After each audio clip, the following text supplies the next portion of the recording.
The air in the diner was thick with the ghosts of 1,000 forgotten meals. It smelled of stale coffee, grease, and the faint, cloying sweetness of cherry pie that had sat under a plastic dome for one day too long. Clara wiped down the sticky vinyl countertop, her movements automatic, honed by years of repetition. Her hands were raw, the skin around her knuckles cracked and red from the constant exposure to hot water and harsh cleaning chemicals. Each swipe of the rag was a small act of defiance against the grime, a battle she was destined to lose every single day. She glanced at the clock on the wall, a cheap plastic thing shaped like a smiling coffee pot. Another hour to go. Her feet ached inside her worn-out sneakers, the soles so thin she could feel the cold of the linoleum floor seeping through. It was a dull, persistent ache that had become as much a part of her as the tired lines around her eyes. She was 31, but felt 100. 100 years of serving lukewarm soup and enduring the casual cruelty of strangers. A man at the end of the counter, a regular, with a perpetually sour expression and a stained tie, snapped his fingers. Not called her name, not even a simple "excuse me." Just a sharp, imperious snap, as if summoning a dog. Clara's shoulders tensed, a familiar knot of resentment tightening in her stomach. She took a slow breath, plastered on the professional, vacant smile she reserved for customers like him, and walked over. "More coffee, Mr. Henderson?" she asked, her voice carefully neutral. He grunted, not bothering to look up from his newspaper. He just shoved his cup toward her. As she poured the dark, steaming liquid, a bit of it sloshed onto the saucer. His head shot up, his eyes cold and accusatory. "Watch what you're doing, girl," he sneered.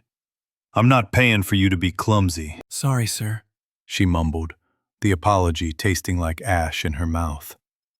She wiped the spill with the edge of her apron and retreated behind the counter, her face burning with a shame that was not her own.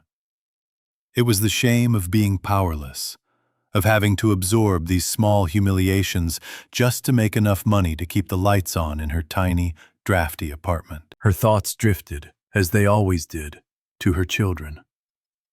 Leo, her 10-year-old, was probably finishing his homework, his brow furrowed in concentration. He was a serious boy, too serious for his age, already keenly aware of their precarious situation. And Maya, her sweet 6-year-old daughter, would be drawing, lost in a world of colorful princesses and magical castles, worlds so far removed from their own. They were the reason she endured this, the reason she smiled at men like Mr. Henderson and thanked them for their meager tips. They were her entire world, the two bright stars in her very dark sky. The final hour crawled by with agonizing slowness. When her shift finally ended, she untied her stained apron and hung it on a hook in the back, the smell of the diner clinging to her clothes and hair like a second skin. She collected her pay for the day, a handful of crumpled bills and a smattering of coins. It wasn't enough. It was never enough. Rent was due in 3 days, and she was still short. A cold tendril of panic wrapped around her heart. The walk home was through streets that were just as tired as she was. Cracked pavement, flickering streetlights, and the distant wail of a siren. Her apartment building was a grim, brick monolith, a place where dreams went to die. She climbed the 3 flights of stairs, each step a testament to her exhaustion. When she opened the door, she was greeted by the 2 faces that made it all worthwhile. "Mom!" Maya shrieked, launching herself at Clara's legs. Clara scooped her up, burying her face in her daughter's soft, clean-smelling hair. It was the best scent in the world. Leo looked up from the small kitchen table where he was reading. "Hey, Mom," he said, his voice quiet but warm. He had his father's eyes, a deep, thoughtful brown, but her resilience. She saw so much of her own stubborn spirit in him. "How was work?" "It was fine, sweetie," she lied, forcing another smile. She never told them how bad it was. She wanted to protect their innocence for as long as she possibly could, to build a fortress around their childhood, even if the walls were made of little more than her own desperate hope. After a simple dinner of pasta and tomato sauce, she tucked them into their shared bed. Maya was asleep almost instantly, but Leo stayed awake, his eyes fixed on her. "Are we going to be okay, Mom?" he asked, his voice barely a whisper. The question was a physical blow, knocking the air from her lungs. He saw it. He saw the worry she tried so hard to hide. She sat on the edge of his bed and smoothed his hair back from his forehead. "Of course we are," she said, her voice thick with an emotion she couldn't name. "We always are. We're a team, remember?" He nodded, but his eyes were still clouded with doubt. She leaned down and kissed his forehead. "I love you," she whispered. "Love you too, Mom," he mumbled, closing his eyes. Clara sat there for a long time, watching them sleep. The panic from earlier returned, sharper this time. She went back to the kitchen and sat at the table, spreading her tip money out in front of her. She counted it 3 times, as if the numbers might magically change. They didn't. She was $74 short on rent. $74 might as well have been $1 million. Her gaze fell upon a flyer she'd picked up at the grocery store, advertising a weekend flea market at the community center. "One man's junk is another man's treasure," it proclaimed cheerfully. Clara snorted. All she had was junk. But maybe she could sell something. The old toaster that only worked if you held the lever down. A few of her own books she'd already read a dozen times. It was a long shot, a desperate, pathetic long shot. But it was all she had. The next morning, a Saturday, she bundled the kids up and they walked to the community center. The flea market was a chaotic explosion of other people's unwanted lives. Tables overflowed with dusty knickknacks, mismatched silverware, and clothes that had long gone out of style. The air buzzed with the sound of haggling and the smell of popcorn. They didn't have a table, so Clara laid out her meager offerings on a blanket near the edge of the lot. People walked by, their eyes scanning her things with disinterest before moving on. Hours passed. She sold a worn paperback for $1 and the faulty toaster for $5. $6. It felt like a punchline to a very cruel joke. As she was about to pack up, defeated, she noticed a man clearing out his own stall. He had several large cardboard boxes filled with old books. They were dusty and smelled of mildew, the covers warped and faded. He was about to load them into his truck. "What are you doing with those?" Clara asked, an idea, a foolish, desperate idea, forming in her mind. The man, old and grizzled with a weary sigh, shrugged. "Taking them to the dump. Can't sell them. Nobody wants to read anymore." Can I look through them?" "Knock yourself out," he said, gesturing to the boxes. Clara knelt and started sifting through the books. They were mostly old encyclopedias and forgotten novels, but Leo loved to read. Maybe there was something for him. Deep in one of the boxes, her fingers brushed against something different. It was a book bound in dark, cracked leather. It had no title on the cover, only a faded, embossed insignia she didn't recognize. The pages were yellowed and brittle, and the spine was torn, held together by a few stubborn threads. She pulled it out. It felt heavy, substantial. There was something about it that drew her in. "How much for this one?" she asked. The man glanced at it. "That old thing? You can have the whole box for $20. Save me a trip to the dump." $20 was a lot. It was food money. But then the man added something that made her pause. "Funny thing about that one," he said, pointing a grubby finger at the leather-bound book. "Had a fella come by earlier, a real fancy type in a suit. Offered me $500 for it. Said he was a collector." Clara's heart skipped a beat. $500? Why didn't you sell it to him? The man spat on the ground.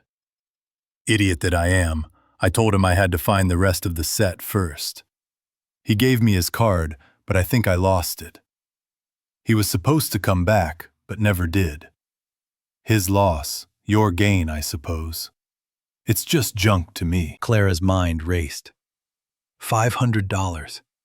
It was a ridiculous story, probably just a sales pitch to get her to buy the box. No one would pay that much for a ruined old book. It was illogical. It was insane. But the $74 hole in her rent whispered in her ear. What if? I'll take the box, she said, her voice trembling slightly as she handed him the $20 bill she'd set aside for groceries. It was a reckless gamble, a choice born of pure desperation. She and Leo carried the heavy box home. Maya skipped ahead, oblivious to the weight of their mother's decision. Back in the apartment, Clara set the box on the floor and stared at it, a wave of regret washing over her. She'd just spent their food money on a box of trash because of some old man's tall tale. "What's in there, Mom?" Leo asked, peering over her shoulder. Clara sighed and pulled out the leather-bound book. She ran her fingers over the cracked cover. It was probably worthless, but still, the story echoed in her mind. A man in a suit. $500. She sat at the kitchen table that night, long after the children were asleep, the book open in front of her. It appeared to be some kind of historical text, perhaps a regimental diary from the Civil War. The handwriting was elegant but faded, difficult to decipher in the dim light of her kitchen. The pages were brittle, and a fine brown dust puffed out whenever she turned one. It smelled of earth and forgotten time. She examined the binding more closely. The spine was oddly thick, almost unnaturally so. It was ripped near the top, and a piece of dark, stiff fabric was visible underneath the leather. Curiosity piqued, she gently pulled at a loose thread. The leather peeled back further, revealing more of the fabric beneath. It wasn't just fabric. It seemed to be wrapped around something hard and cylindrical. Her heart began to beat a little faster. The old man's story. The collector. Maybe it wasn't just a sales pitch. What could be so valuable about this specific book? Driven by a sudden, intense suspicion, she took a small paring knife from the kitchen drawer. Her hands trembled as she carefully slit the remaining threads holding the leather to the spine. A knock at the door made her jump, the knife clattering onto the table. Her blood ran cold. It was nearly 11 o'clock at night. Nobody ever came to her door this late. She crept to the door and peered through the peephole. A man stood in the dimly lit hallway. He was tall, impeccably dressed in a dark, expensive-looking suit. He was the man from the flea market seller's story. She was sure of it. Panic seized her. How did he find her? He knocked again, louder this time. "Miss Evans? Clara Evans? I know you're in there. I just want to talk to you about a book you purchased today." His voice was smooth, cultured, but it had an undercurrent of steel that terrified her. Clara backed away from the door, her mind racing. She couldn't let him in. She couldn't let him know she had the book. She held her breath, hoping he would think she wasn't home and just leave. "I know you're in a difficult financial situation, Miss Evans." His voice came through the door, lower now, more persuasive. "I'm prepared to offer you $1,000 for the box of books you bought. A simple transaction, no questions asked." $1,000. The number hung in the air, a lifeline. It would cover rent, groceries, bills. It would give her breathing room. All she had to do was open the door. But the man's presence, the timing, the ridiculously generous offer, it all screamed danger. This wasn't about a book. It was about something more, something hidden. She remained silent, her back pressed against the wall, her heart pounding against her ribs. After another long minute, she heard him slide something under the door. Then, the sound of his footsteps receding down the hall. She waited until she was sure he was gone, before she crept forward and picked up what he had left. It was a business card. Embossed in gold lettering were the words, Alistair Blackwood, Blackwood Holdings. And on the back, a handwritten note. My offer stands. It would be in your best interest, and the best interest of your children, to accept it. A threat. It was a veiled threat, but a threat nonetheless. Now she was no longer just desperate. She was terrified. But his intimidation had an unintended effect. It confirmed her suspicion. The book wasn't just valuable, it was important. And whatever was inside it, this Alistair Blackwood wanted it badly. With shaking hands, she returned to the kitchen table. The fear was still there, a cold knot in her stomach. But it was now mixed with a spark of defiance. He had threatened her children. He had crossed a line. She picked up the paring knife again, her resolve hardened. She sliced through the last of the threads on the spine. The leather fell away completely, revealing a hollowed-out compartment within the book's binding. Tucked inside was a small, tightly rolled cylinder of what looked like parchment, yellowed with age and sealed with a brittle wax stamp. Her breath hitched. She carefully worked the roll out of its hiding place. The wax seal crumbled to dust under her fingers. With the utmost care, she unrolled the delicate parchment on the table. It was a map.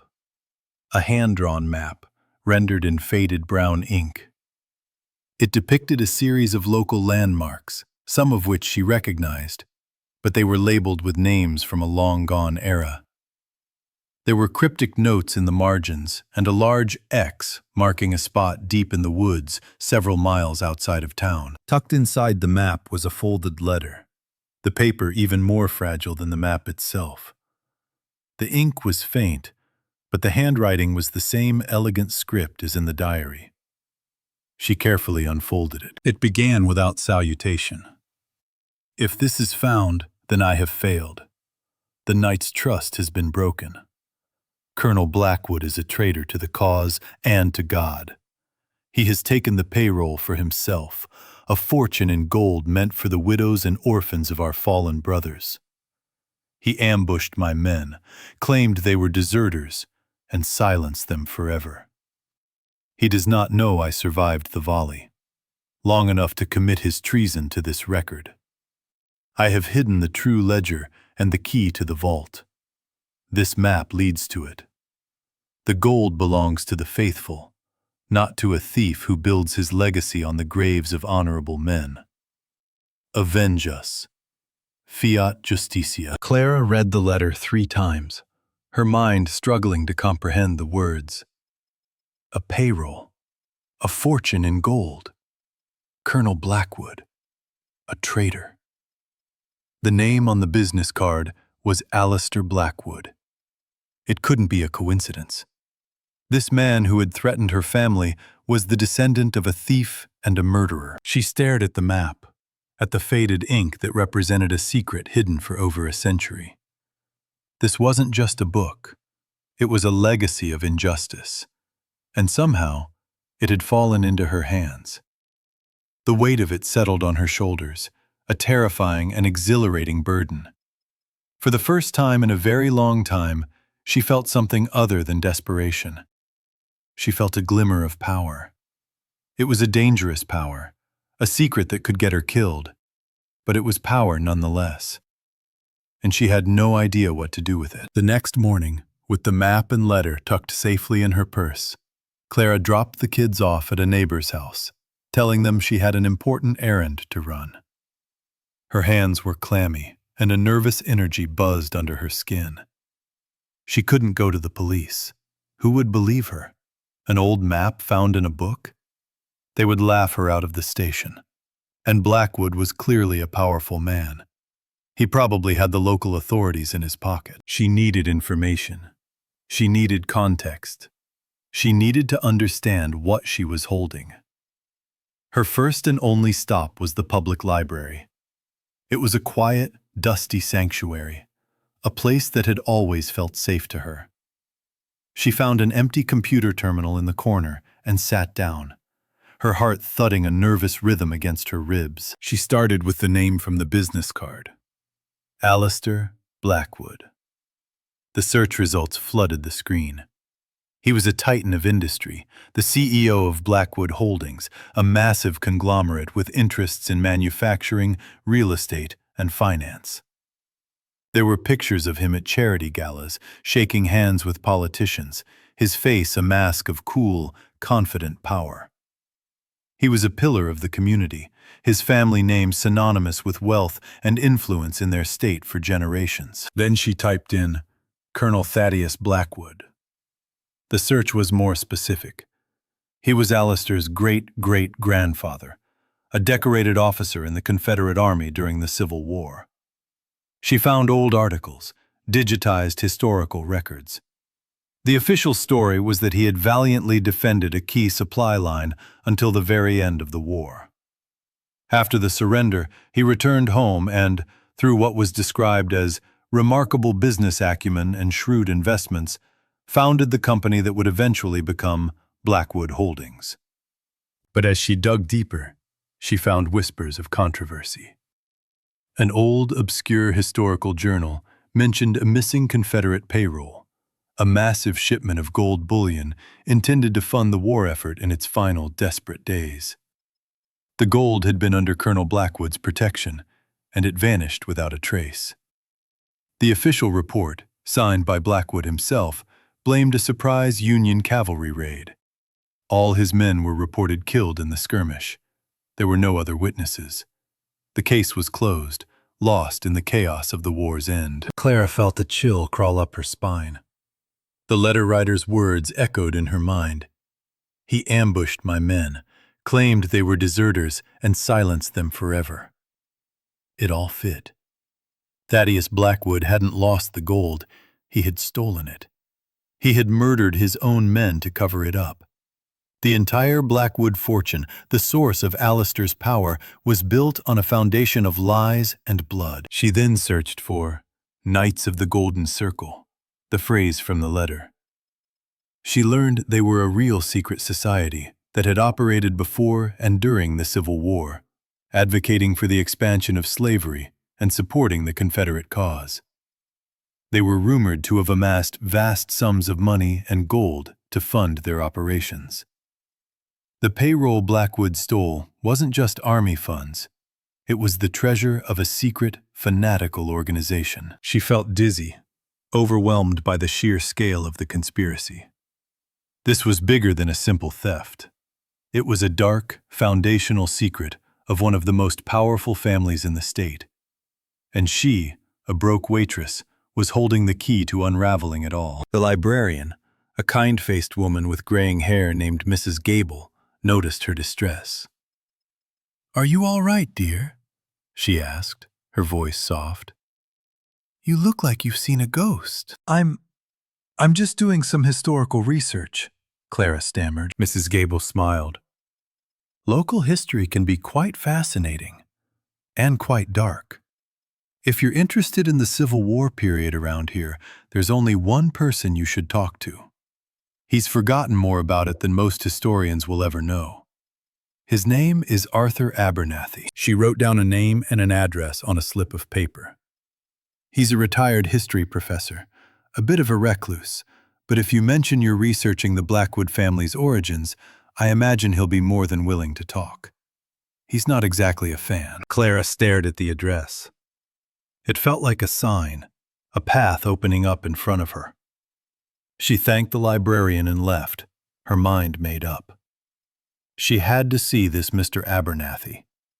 She couldn't do this alone. Arthur Abernathy lived in a small, cluttered house on the edge of town. It was the kind of house that seemed to be held together by ivy and the sheer weight of the books inside. When she knocked, the door was opened by a man who looked as old as the history he studied. He was stooped and frail, with sharp, intelligent eyes that peered at her over a pair of thick spectacles. "Yes?" he asked, his voice a dry rustle. "Mr. Abernathy? My name is Clara Evans. Mrs. Gable from the library suggested I speak with you. I'm researching Colonel Thaddeus Blackwood. Abernathy's eyes narrowed. He studied her for a long moment, a flicker of something, curiosity, suspicion, in his gaze. "The devil himself," he muttered. "Come in. Don't stand on the doorstep." He led her into a study where books were stacked on every available surface, piled on the floor, overflowing from shelves, teetering on chairs. The room smelled of old paper and pipe tobacco. He gestured for her to sit in a worn leather armchair, the only clear space in the room. "So," he said, settling into a chair opposite her, "what business does a young woman like you have digging up the bones of a monster like Thaddeus Blackwood?" Clara took a deep breath. She had decided on the walk over to be honest. She needed his help, and she sensed he was not a man who would suffer fools or liars. She reached into her purse and carefully took out the map and the letter, laying them on the small table between them. Abernathy leaned forward, his eyes widening as he saw the aged parchment. He picked up the letter, his hands surprisingly steady, and read it. His breath caught in his throat. He then unfolded the map, his long, thin fingers tracing the faded lines. "My God," he whispered, looking up at her, his eyes shining with a fierce intensity. "After all these years, I always knew it. I always knew he was a liar." "You know about this?" Clara asked. "Know about it?" He let out a dry, humorless laugh. "Young lady, my great-grandfather was a man named Corporal John Miller. He served under Colonel Blackwood. He was one of the men listed as killed in a Union raid the day the payroll vanished." Clara stared at him, stunned. The connection was immediate, personal. "My family has always believed he was murdered," Abernathy continued, his voice low and trembling with an ancient anger. "John was a good man. He wrote letters home talking about his unease with the colonel, about secret meetings and gold shipments. The last letter my great-grandmother ever received from him said he feared for his life, that Blackwood was a man without honor. 2 days later, he was dead, and Blackwood was on his way to becoming a millionaire." He looked at the letter in his hands.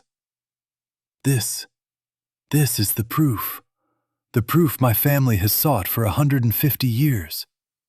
The author of this letter, Fiat Justitia, let justice be done. He must have been one of John's comrades, another man left for dead who managed to survive long enough to create this. He looked at Clara, his expression shifting from astonishment to concern. "Alistair Blackwood came to your home?" She nodded, telling him about the visit, the offer, the veiled threat against her children. Abernathy's face hardened. "He is his great-great-grandfather's son, through and through. They are cut from the same rotten cloth. He knows this secret exists. The family must have passed down the story, the fear that one day the truth might surface. This book, this map, it is their original sin, the skeleton in their gilded closet. And now, you have it." He leaned back, his mind clearly working. "This gold, if it's real, the value today would be astronomical. Hundreds of millions of dollars." The number was so large it was meaningless to Clara. All she could think about was the $74 she needed for rent. "You are in incredible danger," Abernathy said, his voice grave. "Alistair Blackwood will not stop. He will not allow a waitress and her children to threaten his empire. He will crush you." Fear, cold and sharp, pierced through Clara's resolve. She thought of Leo and Maya. What had she gotten them into? Maybe she should just give him the map, take the money he offered and disappear. But then she looked at Arthur Abernathy, at the decades of righteous anger burning in his eyes. She thought of his great-grandfather, John Miller, and the other men murdered for their silence. She thought of the letter's plea, "Avenge us," and she thought of the threat against her own children. The thought of bowing to a man like Alistair Blackwood, of letting him win, of teaching her children that bullies with money always get their way, made her feel sick. "What do we do?" she asked, her voice quiet but firm. The we hung in the air between them, a fragile alliance forged across a century of injustice. Abernathy looked at her, a slow smile spreading across his face. It was the first time she had seen him smile, and it transformed his severe features. "We do what my great-grandfather would have wanted," he said, his voice ringing with purpose. "We let justice be done." The days that followed were a blur of fear and furtive planning. Clara felt as though she were living two lives. In one, she was still a waitress, smiling at customers and worrying about bills, her reality a constant, grinding struggle. In the other, she was the keeper of a dangerous secret, a player in a high-stakes game against a ruthless billionaire. Alistair Blackwood's presence was a constant, unseen pressure. A black sedan was often parked across the street from her apartment building, its tinted windows hiding whoever was watching her. She would see it in the rearview mirror when she drove her sputtering old car to the grocery store. Her phone would ring at odd hours, and when she answered, there would be only silence on the other end before the line went dead. They were small things, but their message was clear. "We are watching you. We know where you are. We can get to you." The fear was a physical thing, a cold weight in her stomach that never went away. She became hyper-vigilant, jumping at every unexpected noise. She checked the locks on her doors and windows a dozen times a night. Her greatest terror was for Leo and Maya. She watched them with a fierce, desperate protectiveness, her heart aching with the knowledge that she had brought this danger into their lives. One evening, she came home from work to find her apartment door slightly ajar. She had locked it. She knew she had. Her blood turned to ice.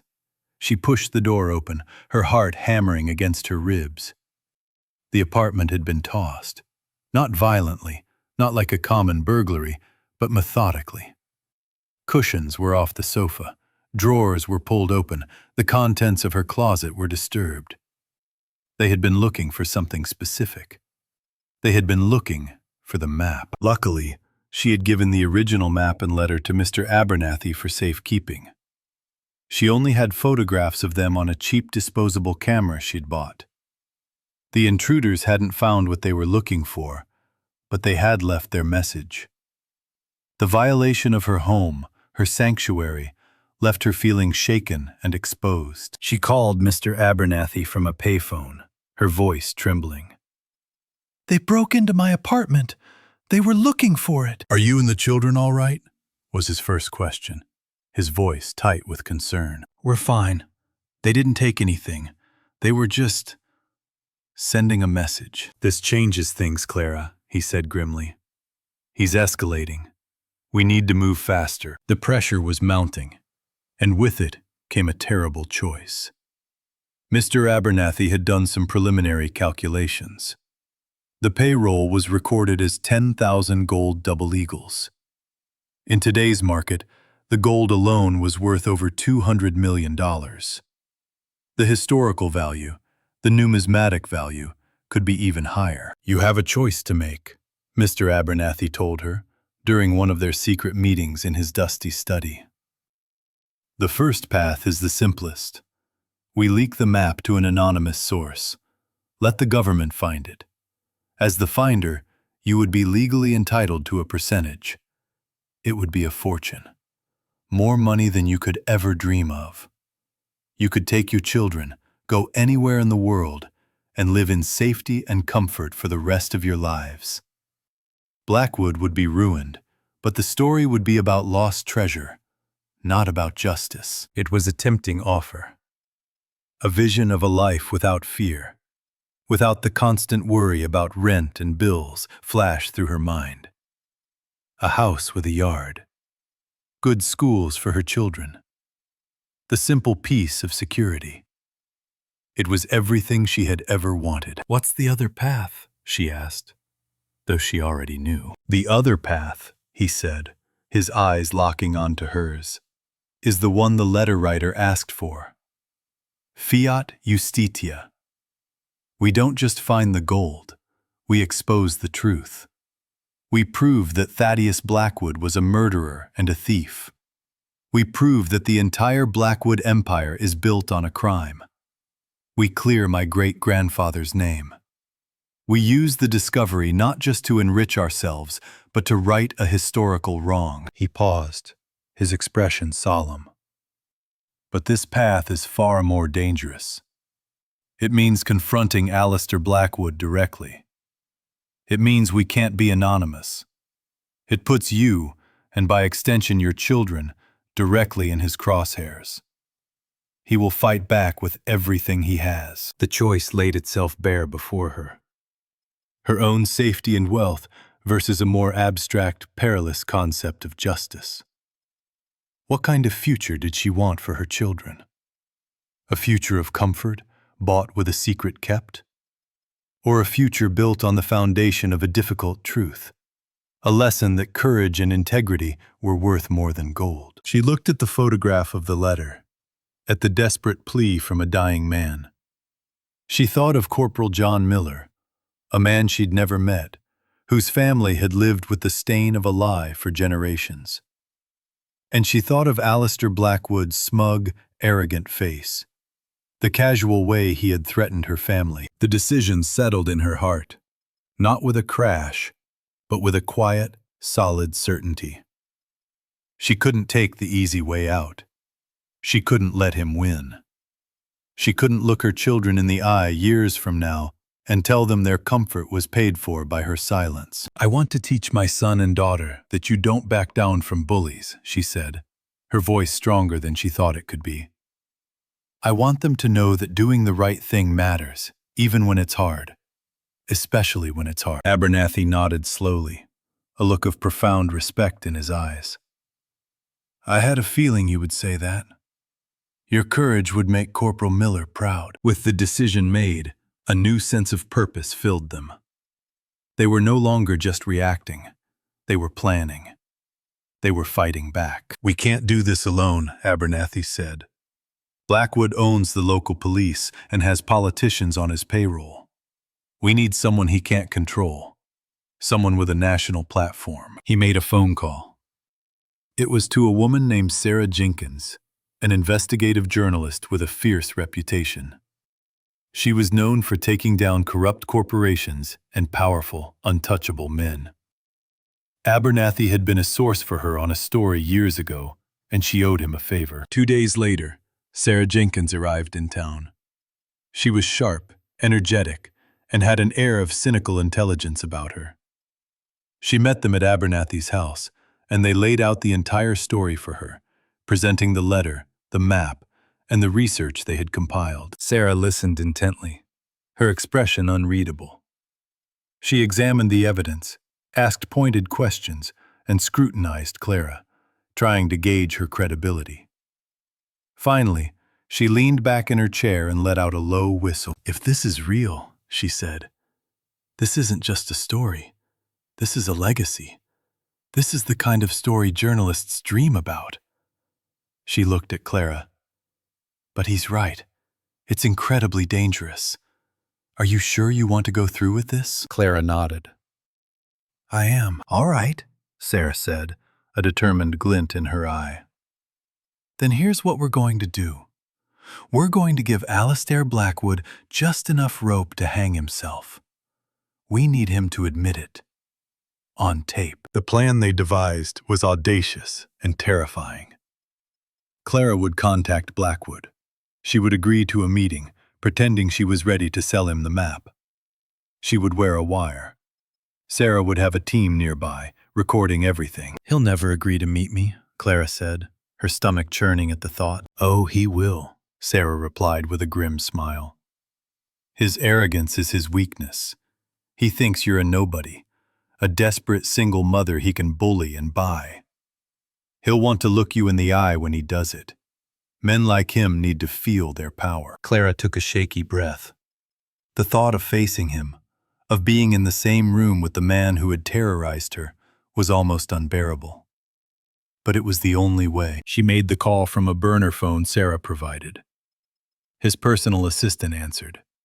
When Clara gave her name, she was put through to him almost immediately. "Miss Evans," Alistair Blackwood's smooth voice oozed through the phone. I was beginning to worry you had misplaced my number. Have you come to your senses? Clara's heart pounded. She read from the script Sarah had written for her. I have what you want, the original map. But I won't be threatened. I want to make a deal. In person. Just you and me. There was a pause on the other end. She could almost hear him smiling. Of course, he said. I admire your enterprise. My office. Tomorrow at noon. Come alone. He hung up. He took the bait, Sarah said, clicking off the recording device she'd attached to the phone. Now, let's get you ready for your meeting with the devil. The Blackwood Holdings Tower was a monument of glass and steel that scraped the sky, casting a long shadow over the city. It was designed to make anyone who entered feel small and insignificant. As Clara walked into the lobby, her worn coat and scuffed shoes a stark contrast to the polished marble floors and expensive art, she felt a wave of intimidation so powerful it was almost physical. She was a mouse walking into a lion's den. Her stomach was a tight knot of nerves. Underneath her simple blouse, a state-of-the-art digital recorder, provided by Sarah's team, was taped to her skin. It felt cold and alien. Every beat of her heart seemed to echo in her ears. She kept thinking of Leo and Maya, safe with Mr. Abernathy, and drew a small measure of strength from their faces in her mind. A severe-looking woman at the reception desk directed her to a private elevator. The ride to the penthouse floor was silent and swift, her ears popping as the city fell away beneath her.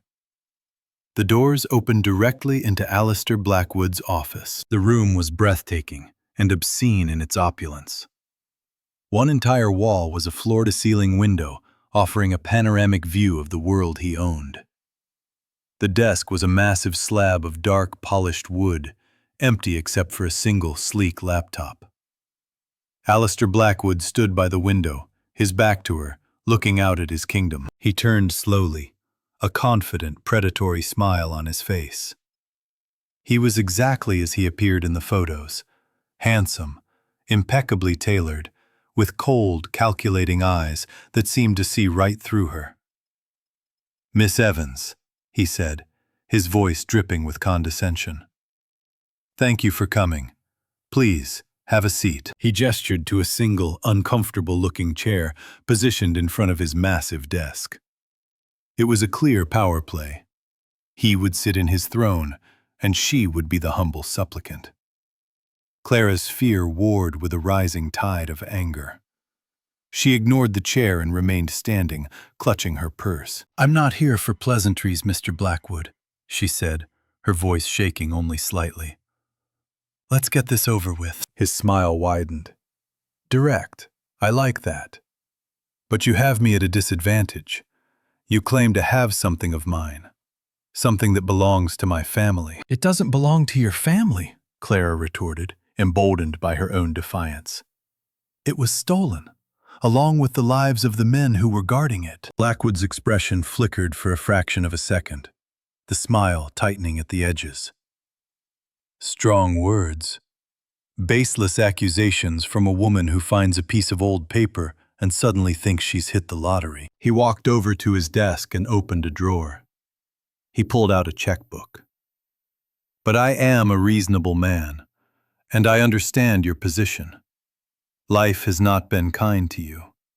So, let's put an end to this little drama. He scribbled on a check and pushed it across the desk toward her. $5 million. For the map and for your permanent silence. You and your children can disappear. Live a comfortable life. All you have to do is forget any of this ever happened. Clara looked at the check. The number had so many zeros it seemed unreal. It was more money than her family had ever seen in generations. It was the easy way out. The safe way out. For a fleeting moment, she was tempted, but then she looked up at his arrogant, smug face. He wasn't just offering her money. He was trying to buy her soul, to make her complicit in his family's crime. He was trying to put a price on justice. "It's not enough," she said, her voice clear and strong. Blackwood laughed, a short, ugly sound. "Greedy. I should have expected it.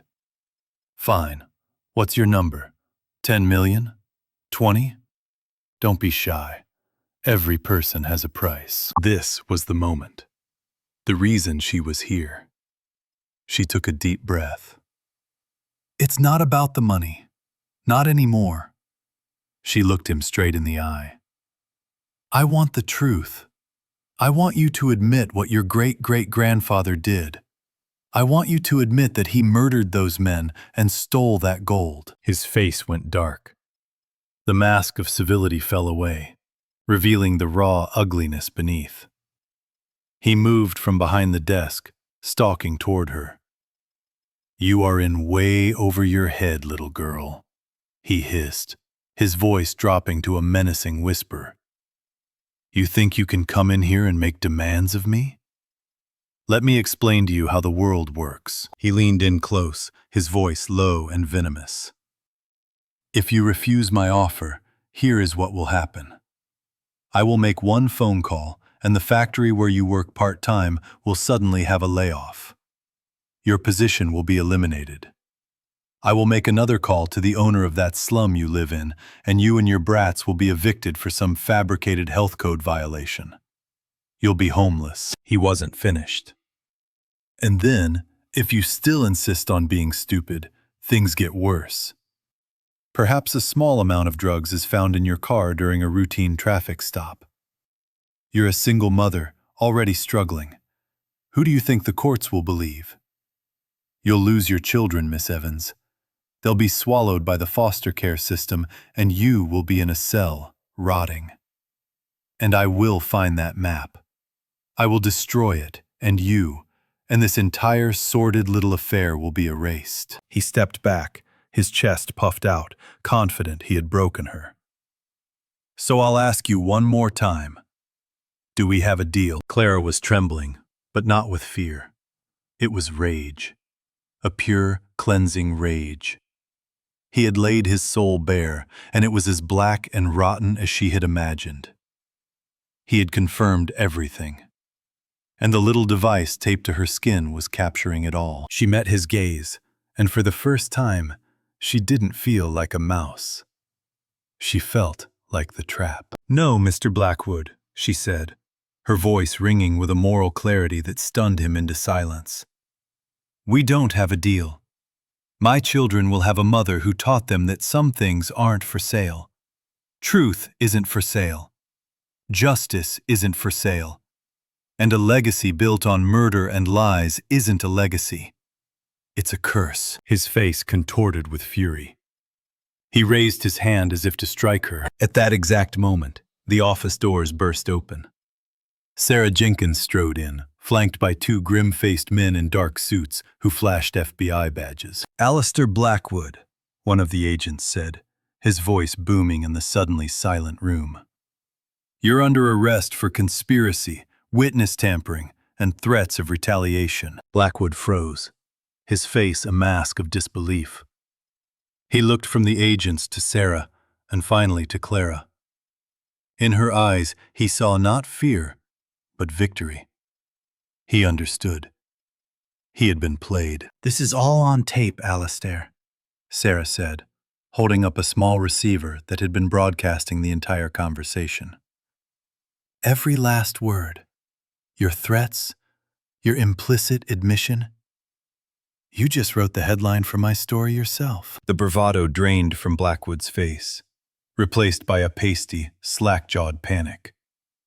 As the agents cuffed him, his eyes, wild and desperate, found Clara's one last time. They were filled with a hatred so pure it was almost pitiable. He had been so sure of his power, so certain of her weakness, that he had never even considered the possibility that she could win. As they led him away, a broken and defeated man, Clara finally allowed herself to breathe. It was over. The confrontation was over. She had faced the lion in his den and walked out unscathed. The first and most dangerous battle was one. The immediate aftermath was a whirlwind. As soon as Alastair Blackwood was taken into custody, Sarah Jenkins whisked Clara and her children away. They were taken to a secure, undisclosed hotel, far from the city and the prying eyes of the media. Mr. Abernathy joined them, his face alight with a joy and vindication that seemed to take years off his age. The story broke the next morning. It was a national sensation. Sarah Jenkins' article, published online and on the front page of a major newspaper, was explosive. It had everything. A lost Civil War treasure, a secret society, a century-old murder conspiracy, and a modern-day villain brought down by his own hubris. The centerpiece of the article was the transcript of Blackwood's recorded confession, his threats against a struggling single mother laid bare for the world to see. The downfall of the Blackwood Empire was swift and brutal. The company's stock plummeted. The board of directors resigned in disgrace. Federal investigators, armed with the information from the map and Blackwood's own words, descended on his properties. The public outrage was a tidal wave, washing away a legacy that had stood for over a century. Following the coordinates on the map, federal agents unearthed a hidden vault on an old, forgotten piece of Blackwood family land. It was exactly as the letter had described. Inside, covered in dust and cobwebs, were wooden crates stamped with the insignia of the Confederacy. And inside those crates, gleaming in the light of the agents' flashlights, were stacks upon stacks of gold double-eagle coins. The treasure was real.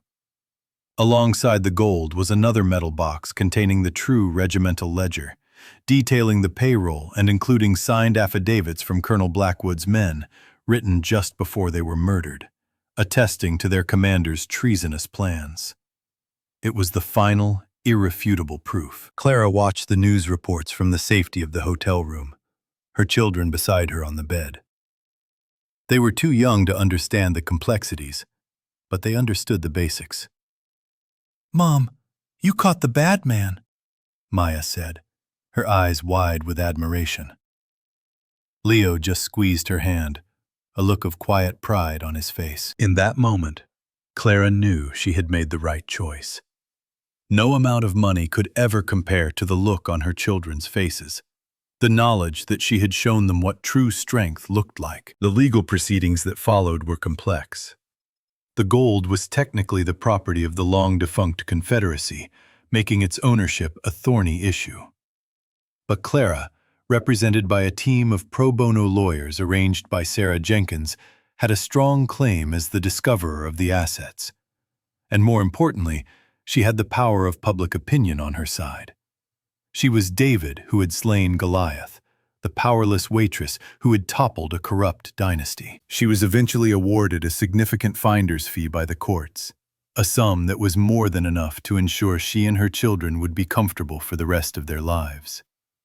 But the bulk of the fortune, the hundreds of millions of dollars in gold, was placed into a trust. Clara, with the help of Mr. Abernathy, knew exactly what she wanted to do with it.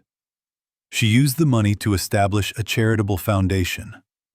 They named it the Miller Foundation, in honor of Corporal John Miller and the other men who had been murdered by Thaddeus Blackwood. The foundation's mission was simple and clear: to provide housing assistance, educational grants, and emergency support for struggling single-parent families. She wanted to use the blood money that had built the Blackwood Empire to help people who were in the same desperate situation she had once been in. It was a perfect, poetic justice. She didn't buy a mansion or a fleet of fancy cars. She bought a small, modest house in a quiet neighborhood with a big backyard. It had a swing set for Maya and a sturdy oak tree that Leo could climb. She enrolled them in a good public school. For the first time in their lives, they had stability. They had security. The greatest luxury, Clara discovered, was not wealth. It was peace. It was the absence of fear. It was the simple joy of waking up in the morning without the crushing weight of debt and desperation on her chest.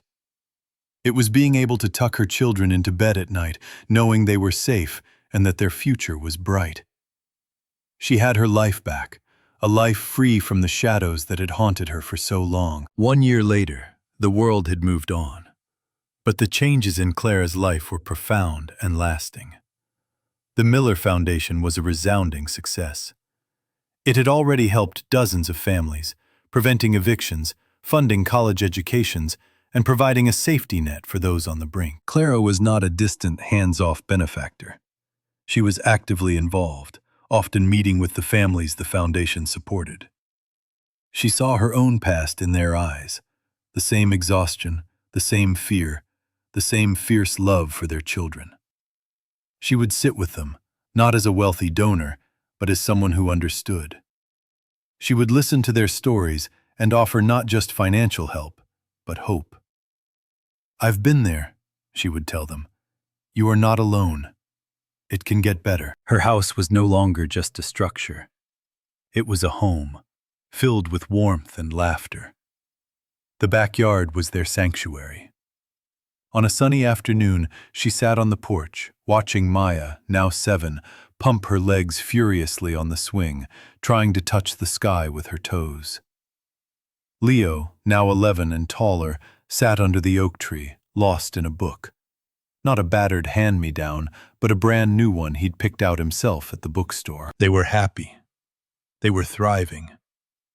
The worry that had once been a permanent fixture in Leo's eyes had been replaced by the easy confidence of a boy who felt secure in his world.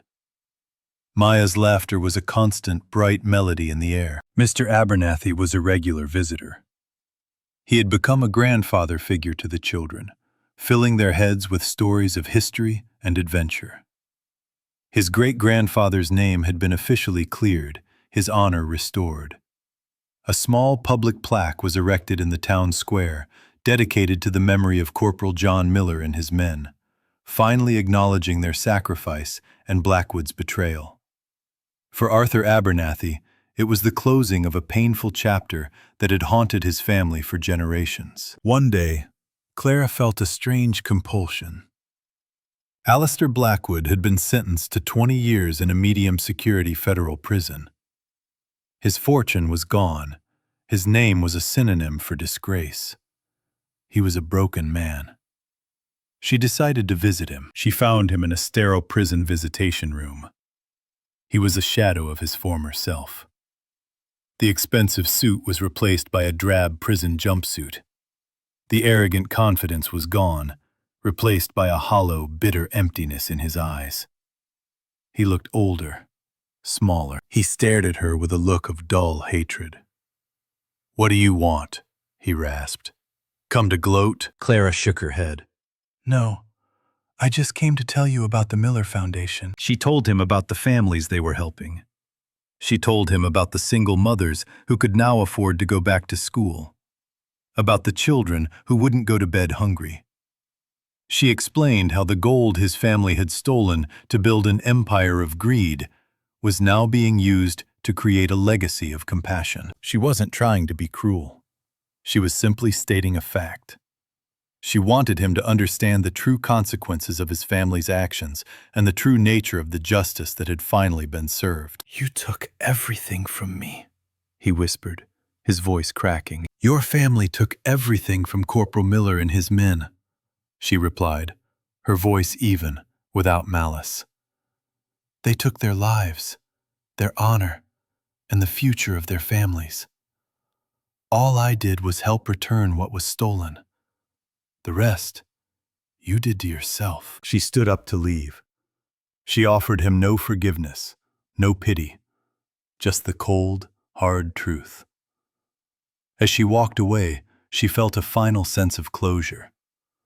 The ghost of the Blackwood family no longer had any power over her. The story of the lost Civil War vault became a part of local legend, a tale of greed, justice, and redemption. But for Clara, the real treasure was never the gold. The real treasure was the life she had built for her children, a life of simple, profound peace. It was about understanding that true wealth isn't measured in dollars or in gold bars, but in the choices we make. It's found in courage, in integrity, and in the quiet dignity of doing the right thing against all odds. A legacy is not what you own. It's what you give back. It's the world you leave for your children. That evening, as the sun set, casting long golden rays across her backyard, Clara sat on the porch swing, gently swaying. Maya ran over and climbed into her lap, snuggling against her chest. Leo came and sat beside them, leaning his head on her shoulder. She wrapped her arms around them, holding them close. The air was cool, the sky was painted in hues of orange and purple, and the sound of crickets began to fill the evening air. She was safe. They were safe. And in the quiet contentment of that simple, perfect moment, she knew she was the richest woman in the world.